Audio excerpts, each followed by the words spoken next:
গুৱাহাটীৰ খানাপাৰাস্থিত ৰাজহুৱা শ্ৰী শ্ৰী শিৱ মন্দিৰৰ সোণালী জয়ন্তী উদযাপন শিৱৰাত্ৰি উদযাপনৰ লগতে সোণালী জয়ন্তী উপলক্ষে উন্মোচন মৃত্যুঞ্জয় শীৰ্ষক স্মৃতিগ্ৰন্থ উন্মোচনী অনুষ্ঠানত মুখ্য অতিথিৰূপে উপস্থিত থাকে নিউজ লেভৰ কাৰ্যবাহী সম্পাদক নন্দন প্ৰতিম শৰ্মা বৰদলৈ। এই অনুষ্ঠানত অংশগ্ৰহণ অসম প্ৰকাশন পৰিষদৰ উপাধ্যক্ষ সুমন্ত চলিহাকে ধৰি বহুকেইজন বিশিষ্ট ব্যক্তিৰ।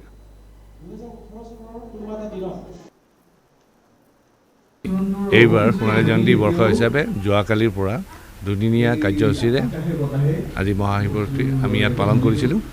এইবাৰ সোণালী জয়ন্তী বৰ্ষ হিচাপে আমি এখন স্মৃতিগ্ৰন্থ ওলাবলৈ ল'লোঁ। উন্মোচক হিচাপে আমাৰ ইয়াত উপস্থিত আছিল বিশিষ্ট আমাৰ অসমৰ এজন বিখ্যাত সংস্কৃতিবান লোক সুমন্ত চলিহা ডাঙৰীয়া আৰু লগতে আছিল নন্দন প্ৰতিম শৰ্মা বৰদলৈ ডাঙৰীয়া নিউজ লাইভৰে হয় তেখেতসকলে যিবোৰ ইয়াতে কামনা কৰিছিল সেই কামনাবোৰ তেখেতৰ ফলপ্ৰসূ হৈছে।